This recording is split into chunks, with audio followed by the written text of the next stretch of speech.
Sec, ano pong nangyari kaya? Zen Hernandez po, ABS-CBN.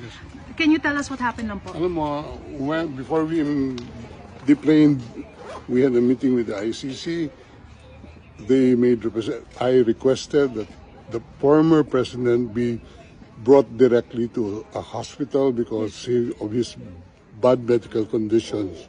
It was almost a 24-hour flight.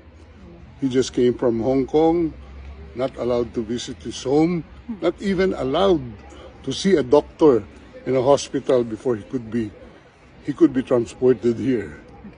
Now, we made the request for a hospitalization,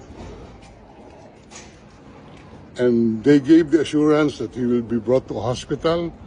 And I asked for the name of the hospital. Up to now, they have not given us the name of the hospital.